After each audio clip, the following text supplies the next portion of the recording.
اللہ رب العزت کے یہاں نسبتوں پر فیصلے ہوتے ہیں، اللہ کے یہاں نسبت پر فیصلے ہوتے ہیں۔ جس آدمی کو جس چیز سے نسبت ہو جاتی ہے اس کا مقام و مرتبہ ایسے ہی بلند ہو جاتا ہے۔ میں ایک مثال دے کر آپ کو سمجھاتا ہوا چلوں کہ ہم مارکیٹ میں بازار میں جاتے ہیں، کپڑا خریدتے ہیں اور اس کپڑے کو اپنے جسم پر زیب تن کرتے ہیں، پہنتے ہیں۔ اسی تھان سے ایک دوسرا شخص جاتا ہے، کپڑا خریدتا ہے اور وہ اس کپڑے کو جسم پر استعمال کرنے کی بجائے وہ اس کو قرآن کے جزدان کو بنا کر اس میں قرآن کو رکھ دیتا ہے۔ اب مجھے آپ بتائیے اپنے سینے پر ہاتھ رکھ کے کہ جو کپڑا جس شخص نے اپنے جسم پر استعمال کیا اس کا وہ مقام نہیں ہے کہ جو مقام اس کپڑے کا ہے کہ جس کو قرآن کا جزدان بنا دیا، بلکہ علماء بیٹھے ہوئے ہیں۔ میں بڑے اعتماد کے ساتھ کہہ دینا چاہتا ہوں کہ وہ کپڑا جس کو قرآن سے نسبت ہو گئی وہ ایسا متبرک ہو گیا کہ اس کو بغیر وضو کے چھونا بھی جائز ہے۔ کیوں؟ چونکہ کپڑا وہی،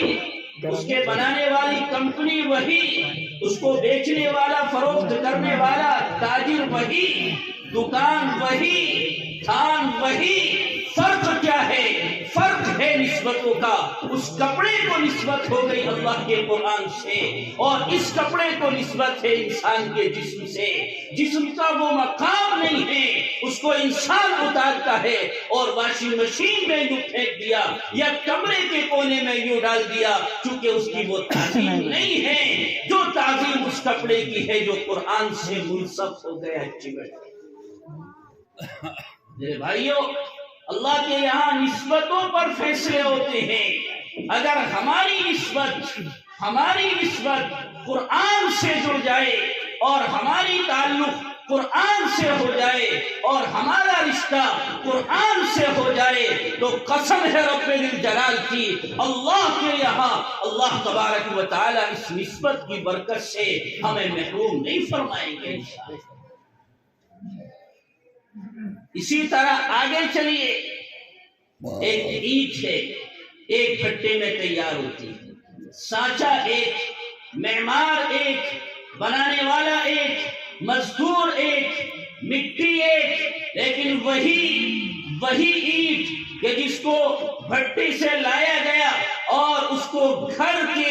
بیت الخلا کی چنائی میں استعمال کیا گیا، اس اینٹ کا وہ مقام نہیں ہے۔ اور وہی بھٹے کی اینٹ، اسی سانچے کی اینٹ، اسی معمار کی بنائی ہوئی اینٹ اور اسی مٹی کی بنائی ہوئی اینٹ کو آپ مسجد کی دیوار پر لگا دیں، بلکہ اس سے آگے چل کر میں کہہ دوں کہ اگر بیت اللہ کی تعمیر میں لگا دیا جائے تو اس کا چومنا ثواب، اس سے جسم لگانا ثواب، اس سے لب لگانا ثواب، اس سے ہونٹ لگانا ثواب۔ معلوم ہوا کہ یہ نسبت کی بنیاد ہے۔ اللہ کے یہاں نسبت پر فیصلے ہوتے ہیں۔ اس اینٹ کو نسبت ہو گئی اللہ کے گھر سے تو اس کا مقام بلند، اس کی عزت بھی کی گئی، اس کی تعظیم بھی کی گئی اور اس کو قدر و منزلت کی نگاہ سے دیکھا گیا۔ اور وہی اینٹ ہے کہ جس کو بیت الخلا میں استعمال کیا گیا، اس کا مقام وہ ہے کہ انسان ننگے پیر بھی اس پر چلنا گوارا نہیں کرتا۔ میرے بھائیوں نوجوانوں، اللہ نے نسبت پر فیصلے فرمائے ہیں۔ اسی طریقے سے آپ مطلب کی طرف آئیے، آپ کی اس مجلس اور اس پروگرام کی نسبت ہے اللہ کی پاکیزہ کتاب سے۔ جب اللہ کی کتاب سے نسبت ہے تو اللہ کا مقام بڑا، اللہ کا کلام بڑا، اللہ کے نبی بڑے، اور جب اللہ کے نبی کی زبان سے جو الفاظ جبرائیل کے واسطے سے قرآن کی شکل میں، وہی متلو کی شکل میں جو امت کو دیے گئے ہیں، میرے عزیزوں نوجوانوں، جب اس قرآن کو زبان سے پڑھیں گے اور اس قرآن کو سینے سے لگائیں گے اور اس قرآن سے اپنی نسبتوں کو ہم مستحکم اور مضبوط کریں گے تو اللہ تبارک و تعالیٰ کے یہاں یقیناً ہمارا مقام بھی بلند ہوگا۔ حضرت یوسف علیہ نبینا علیہ السلام اتنے جلیل القدر پیغمبر ہیں، سب جانتے ہیں، چنانچہ لمبا واقعہ ہے، میں صرف مضمون کی طرف آتا ہوں۔ جب ان کے بھائیوں نے ان کو گہرے اور اندھیرے کنویں کے اندر ڈال دیا تھا اور ایک قافلے والوں نے ان کو کنویں سے پانی نکالنے گئے تھے اور اسی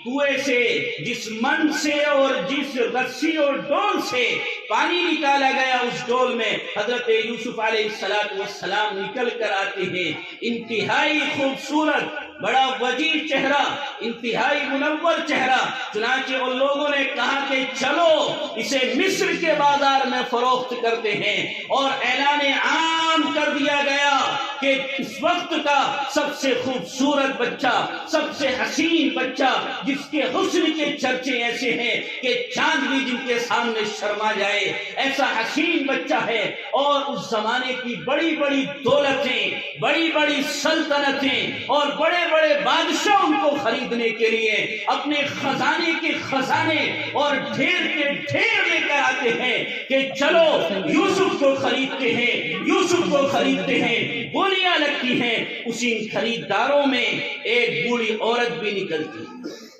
اور یہ بوڑھی عورت اپنے سر پر ایک روئی کا گٹھر لے کر نکلتی ہے۔ لوگوں نے کہا ارے امی جان بے وقوف ہیں، دیوانی ہیں، مجنون ہیں، کیوں بیٹا کیا ہوا؟ ارے آپ یوسف کو کیسے خریدیں گے اس گٹھری سے، روئی سے، جس کی کوئی حیثیت نہیں، جس کا کوئی مقام نہیں، یہ کوئی گنا اور مہنگی قیمت کی نہیں ہے، یہ تو معمولی قیمت کی ہے، اس سے کہاں تم یوسف کو خرید سکتی ہو؟ یوسف کو خریدنے کے لیے تو مصر کے بادشاہ اپنے سلطنتیں اور اپنے خزانے اور اپنے تمام تر مال و دولت کے انبار اور ڈھیر لے کر آئے ہیں۔ تمہاری کیا اوقات اور تمہاری کیا حیثیت ہے کہ تم یوسف کو خرید سکو؟ میرے بھائیوں، میں یہ جملہ آپ کے دل میں اور آپ کے کانوں کے اندر پہنچا دینا چاہتا ہوں کہ اس بوڑھی عورت نے کیا شاندار جملہ کہا تھا، اور کہا اے میرے بیٹے، میں یوسف کو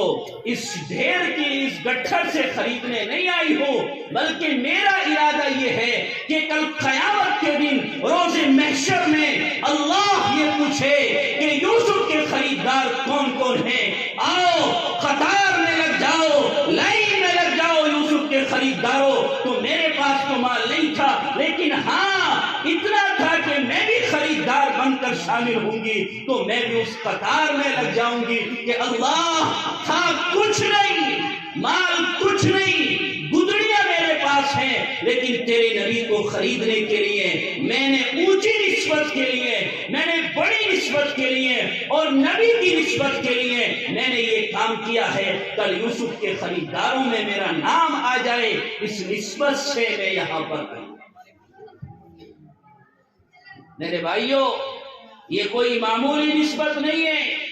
جس نسبت کے تعلق سے آپ لوگ جمع ہیں، یہ بڑی عظیم نسبت ہے، یہ قرآن کی نسبت ہے، اور قرآن وہ اللہ کی پاکیزہ اور مقدس کتاب ہے جس کی نہ کوئی نظیر، نہ کوئی مثال، نہ اس سے افضل، نہ اس سے احسن، نہ اس سے افصح، نہ اس سے اعلیٰ، نہ اس سے بلند، نہ اس سے مقدس، نہ اس سے ارفع دنیا کے اندر کوئی کتاب نہ آئی ہے اور نہ صبح قیامت تک آ سکتی ہے۔ یہ قربان جائے آپ کے علاقے کے علماء پر، ان کی انتھک محنتیں ہیں، ان کی کوشش و کاوشیں ہیں، ان کی قربانیاں ہیں اور ان کی محنتیں ہیں۔ یہ اللہ کے قرآن کو آپ کے بچوں کے سینوں کے اندر جاگزی کرتے ہیں، آپ کے بچوں کو اللہ کے قرآن سے جوڑتے ہیں، آپ کے بچوں کے سینوں میں اللہ کی پاکیزہ کتاب کی محبت کو راسخ کرتے ہیں، اور وہ کتاب کہ جس کا ایک ایک حرف، ایک ایک حرف عرفہ اور اعلیٰ وہ کتاب کہ جس کا ایک لفظ پڑھیں تو 10 نہیں کیا بلکہ 70 نیکیاں تک اللہ نے وعدہ کیا ہے. سمجھ میں آئے یا نہ آئے، لیکن اللہ کی کتاب کو جب پڑھیں گے تو اللہ تبارک و تعالی ہمارے لیے راستے کھولیں گے، رزق کے راستے کھولیں گے، کامیابی کے راستے کھولیں گے، فلاح و بہبود کے راستے کھولیں گے اللہ رب العزت ہمیں ترقی کے. لیکن شرط یہ ہے ہمیں اللہ کے قرآن سے اپنے تعلق کو استوار کرنا ہے، اللہ کے قرآن سے اپنی اولادوں کو مزین کرنا ہے، ان کے سینوں میں کتاب اللہ کی محبت کو جاگزی کرنی ہے، اور ایسی محبت جس محبت کے تقاضے سے اللہ ہمیں جنت میں داخل فرمائے. ایک بہت بڑے عالم علماء جانتے ہیں علامہ جلال الدین سیوطی رحمت اللہ علیہ، تفسیر کے بڑے ممتاز مصنف ہیں. وہ ایک واقعہ اپنی تفسیر کے اندر لکھتے ہیں کہ قرآن کا نور اور قرآن کی برکتیں کاش ہمارے دلوں کے اندر اور ہمارے دلوں کی عطا گہرائیوں میں اتر جائے اور ہم حقیقت قلب سے اس کو دیکھنے لگے اور ہم اس بات کو اپنے دل کی گہرائیوں میں داخل کریں کہ یقیناً اللہ کی یہ مقدس کتاب ہے اور ایسی کتاب ہے کہ اس کو پڑھنا ثواب، اس کو دیکھنا ثواب، اس کو چومنا ثواب، اس سے محبت کرنا ثواب، اور آگے چل کر میں کہہ دوں اس سے محبت کرنے والوں سے محبت کرنا ثواب ہے، کیونکہ یہ تو اللہ کی مقدس کتاب ہے. حضرت نے ایک واقعہ لکھا ہے کہ ایک ماں کا انتقال ہوا، چنانچہ اس کا ایک بچہ قرآن کا حافظ تھا. وہ اپنی والدہ کی قبر پر جایا کرتا تھا اور اللہ کے قرآن کی تلاوت کر کے ان کو ثواب پہنچاتا تھا، ایصال ثواب کیا کرتا تھا. چنانچہ ایک مرتبہ ان کو خواب میں والدہ نظر آئی اور والدہ نے کہا بیٹا تم میری قبر پہ آتے ہو، قرآن کی تلاوت کرتے ہو، تو ایک میری رائے اور مشورہ یہ ہے کہ تم آنے کے فوراً بعد تلاوت شروع نہ کیا کرو، بلکہ تھوڑا وقفہ کیا کرو، توقف کیا کرو، تھوڑی دیر ٹھہر جایا کرو، اس کے بعد قرآن کی تلاوت کا آغاز کرو. بیٹا کہنے لگا، یہ خواب میں بات چل رہی ہے ماں بیٹے کی، بیٹا کہنے لگا والدہ محترمہ کیا بات ہے، میں تو یہ چاہتا ہوں کہ آپ کی قبر پہ آؤں اور وہاں پر قرآن کی تلاوت کروں، اور تلاوت قرآن کی برکت سے اللہ آپ کے عذاب میں تخفیف کر دے، آپ کے عذاب میں کمی کر دے. مشکات شریف کے اندر روایت موجود ہے، اللہ کے رسول علیہ السلام فرماتے ہیں کہ اگر کوئی شخص قبرستان جائے اور 3 مرتبہ سورہ اخلاص پڑھ کے اور ایصال ثواب کر دے تو اللہ تبارک و تعالی اس قرآن کی تلاوت کی برکت سے، سورہ اخلاص کی برکت سے پورے قبرستان کے اندر جتنے مردے ہیں ان کے عذاب کو اللہ رب العزت وقتی طور پر ہٹا دیا کرتے. یہ فضیلتیں ہیں قرآن کی تلاوت کی.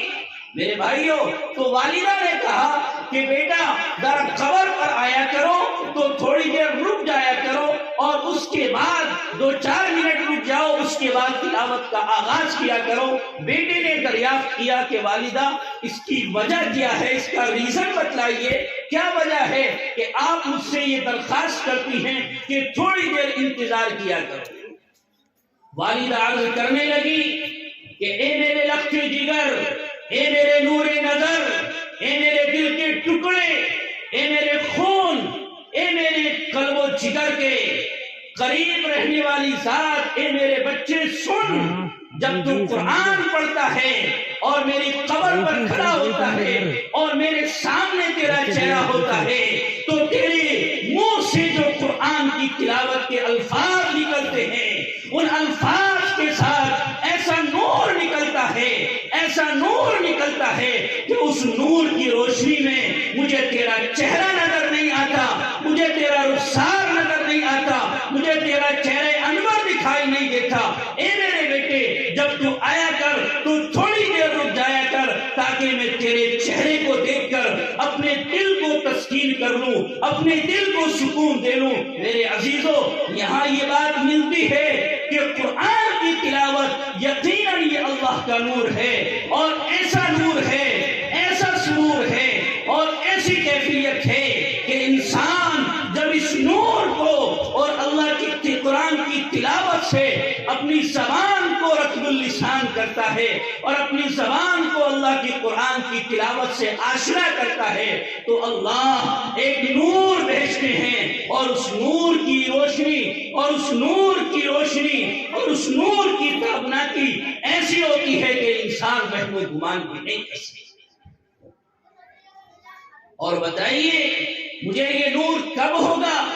کون سا بچہ اپنے ماں باپ کی قبر پر جا کر قرآن کی تلاوت کرے گا، ان کو ثواب پہنچائے گا؟ کیا یونیورسٹی کے اندر پڑھنے والا، کیا کالج کے اندر پڑھنے والا بچہ اپنے ماں باپ کی قبر پر جائے گا، یا ان مدارس کی چہار دیواری میں اور ان کی بوریوں پر بیٹھنے والے طلبہ اللہ تبارک و تعالیٰ کے قرآن کو سیکھ کر اپنے والدین کے حقوق کی ادائیگی کریں گے؟ میرے عزیزوں نوجوانوں، اس بات کو اپنے دل کی گہرائیوں میں اتار لو کہ یہ وہ طلبہ ہیں، یہ وہ بچے ہیں، یہ وہ قرآن کے عاشق اور دیوانے ہیں، اور یہ قرآن کے متوالے ہیں کہ ان کے دلوں میں اللہ کا قرآن ہوتا ہے، اور مقصد زندگی ان کا یہ ہے کہ ہم اپنی زندگی کے اندر تا دم حیات اللہ کے قرآن کی خدمت کریں گے، ان مدارس میں قرآن سیکھیں گے اور پورے عالم کے پیوند بنیں گے، اور پورے عالم کے اندر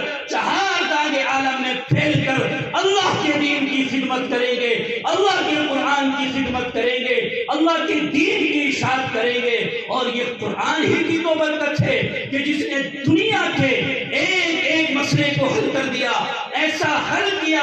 ایسا حل کیا کہ انسان کو وہم گمان بھی نہیں ہو سکتا۔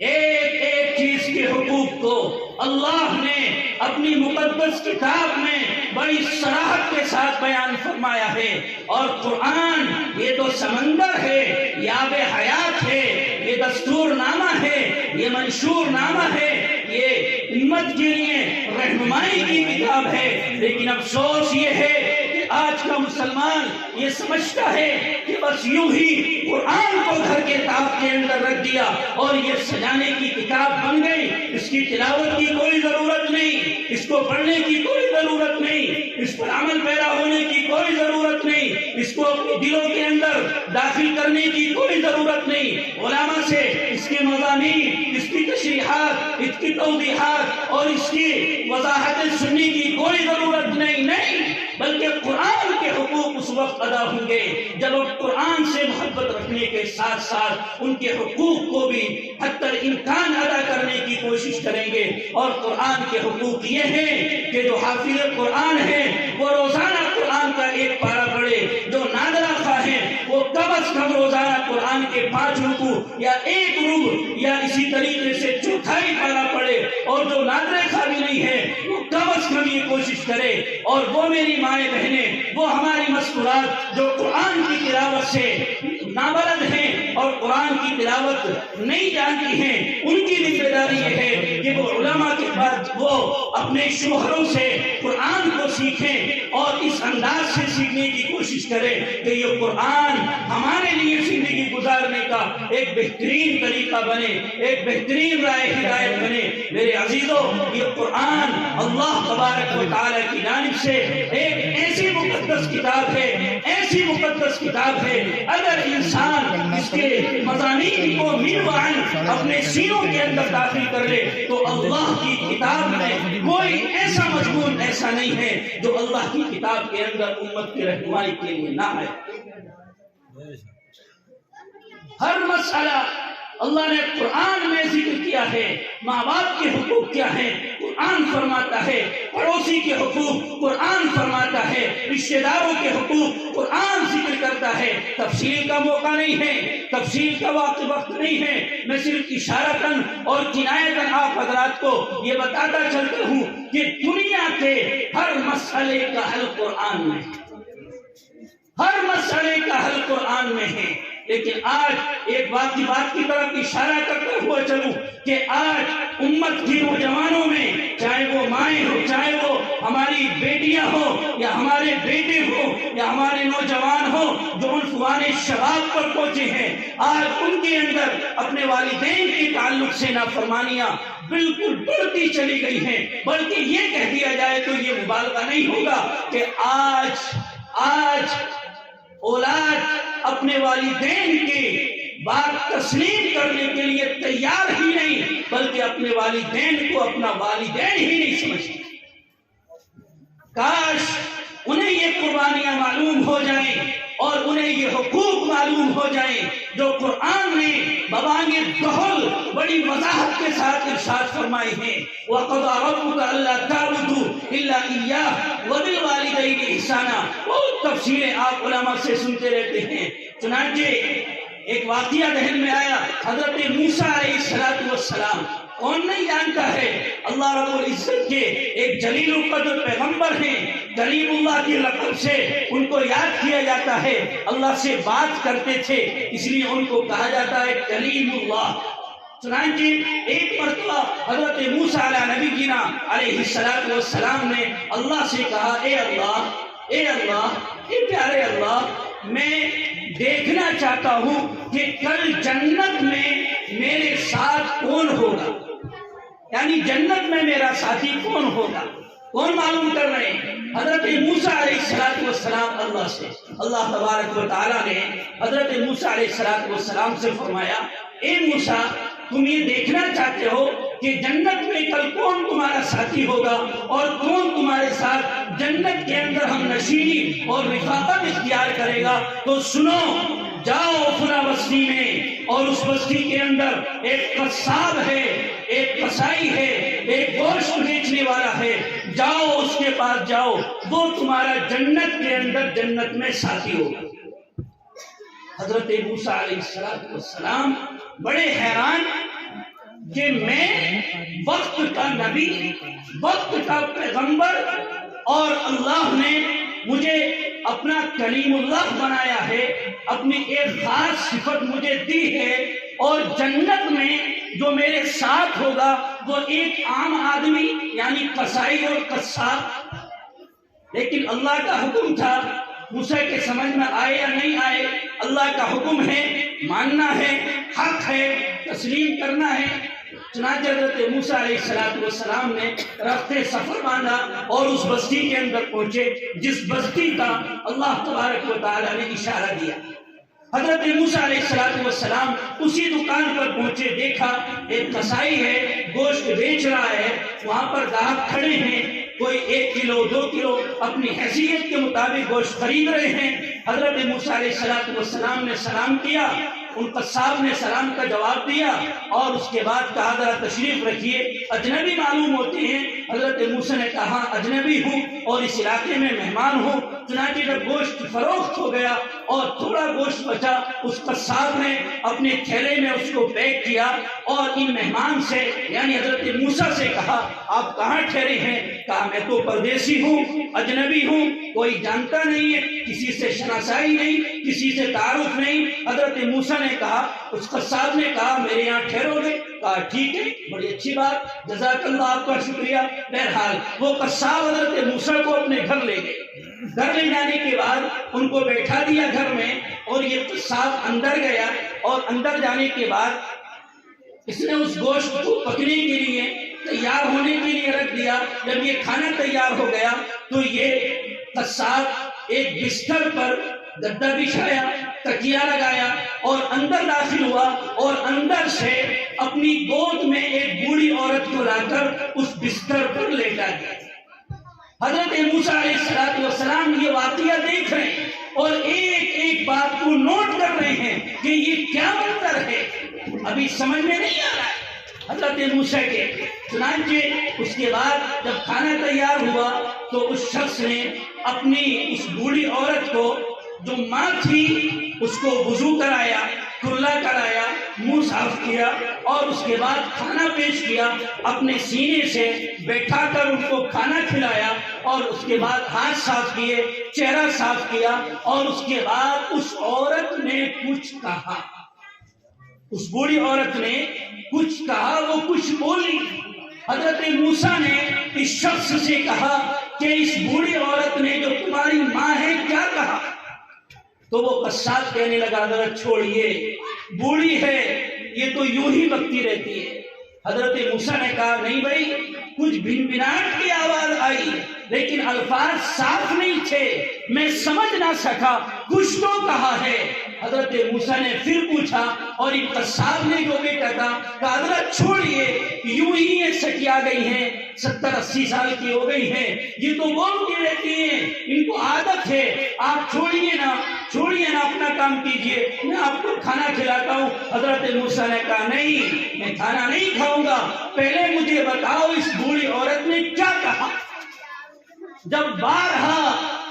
حضرت موسیٰ نے اصرار کیا اور پوچھا تو اس شخص نے، قصاب نے اور اس قصائی نے کہا یہ میری بوڑھی ماں ہے، یہ میری والدہ ہے اور میں ان کی خدمت کرتا ہوں، یہ 30 سال سے بستر پر ہیں، میں روزانہ جب گھر میں آتا ہوں تو سب سے پہلے اپنے بچوں کو کھانا نہیں دیتا، اپنی ماں کو کھانا دیتا ہوں، ان کو ہاتھ دھوتا ہوں، ان کا چہرہ دھوتا ہوں اور ان کو محبت کے ساتھ، ان کو الفت کے ساتھ اور شفقت کے ساتھ میں انہیں کھانا پیش کرتا ہوں، اور جب یہ کھانا کھا لیتی ہیں تو ایک جملہ کہتی ہیں، وہ جملہ اب بھی انہوں نے کہا تھا، اور وہ جملہ یہ تھا کہ اللہ تجھے جنت میں موسیٰ کا ساتھی بنائے۔ کیا جملہ تھا؟ اللہ تجھے جنت میں موسیٰ کا ساتھی بنائے۔ تو قصاب کہنے لگا حضرت، وہ بھی نہیں جانتا تھا کہ حضرت موسیٰ ہے، وہ کہنے لگا حضرت آپ ہی بتائیے، اب آپ ہی فیصلہ کیجئے، کہاں موسیٰ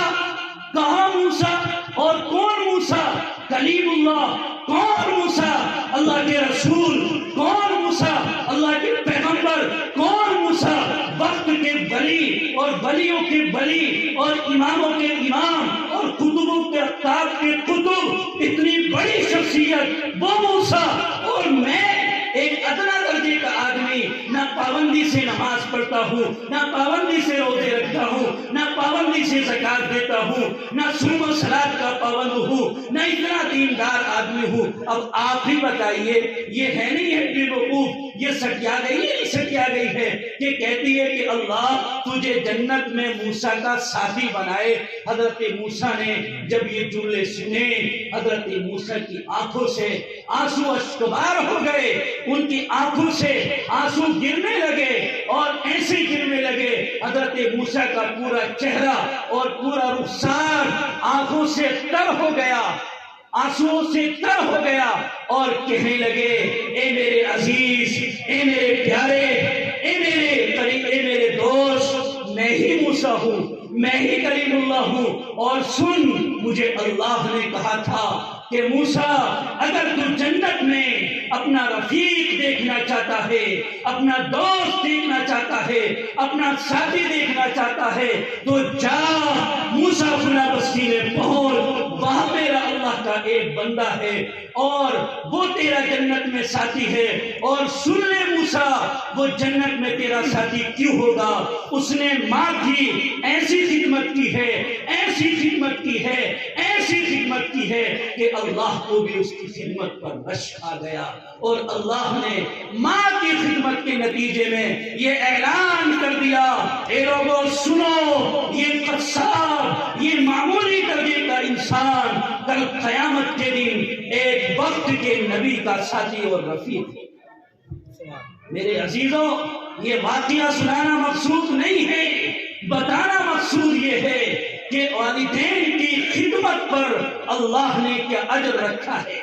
اس بخاری شریف کے اندر روایت ہے، اللہ کے رسول علیہ السلام ایک مرتبہ بیٹھے ہوئے ہیں، صحابہ بھی موجود ہیں، ایک بوڑھی عورت آتی ہے، حضور علیہ السلام نے دیکھا، آپ فوراً اٹھے، اور اٹھنے کے بعد آپ کے سر پر جو پگڑی تھی جو امامہ تھا آپ نے پگڑی اتاری اور پگڑی اتار کر یوں بچھا دی اور اس کے بعد ان بوڑھی عورت سے کہا تشریف رکھیے بیٹھ جائیے. صحابہ عرض کرنے لگے حضرت یہ بوڑھی عورت ہے آپ تو اللہ کے رسول ہیں آپ کا مقام اتنا بلند ہے یہ تو ایسے ہی بیٹھ جاتی آپ نے اپنی پگڑی کیوں اتار دی؟ آپ فرمانے لگے اے میرے صحابہ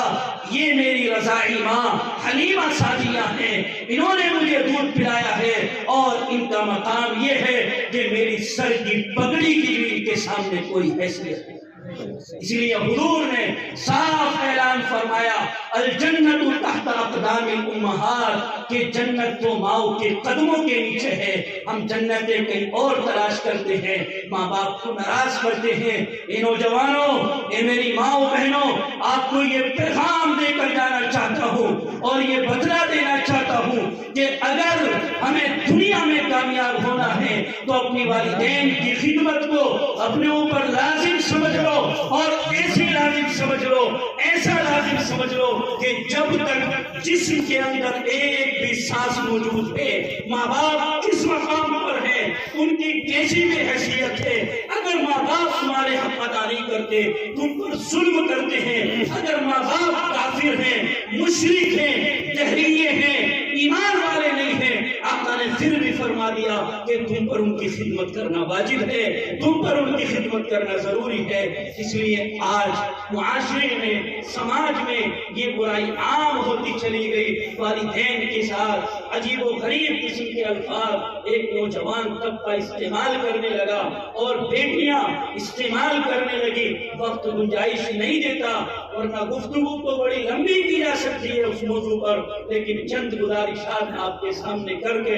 میں اجازت لیتا ہوں اور آپ حضرات سے یہ درخواست کرتا ہوں کہ چند باتوں پر اللہ مجھے بھی اور آپ کو بھی عمل کی توفیق سے مالا مال فرمائے. الحمدللہ رب العالمین. اور بڑا شکر گزار ہوں اس جلسے کو منعقد کرنے والے تمام احباب کا جن لوگوں نے جس طرح بھی اس پروگرام میں اپنی جانی مالی خدمت کی ہے اور خاص طور سے مفتی محمد عالم صاحب جنہوں نے اپنی مکمل کوششوں سے اس وزن کو سجایا ہے اور ماشاءاللہ بچوں نے بڑے شاندار انداز میں اپنی تقریریں اپنے بیانات اور اپنی دعائیں پیش کی ہیں اور دل کی عطا کرائی سے رب کریم سے دعا کروں اللہ اس مدرسے کو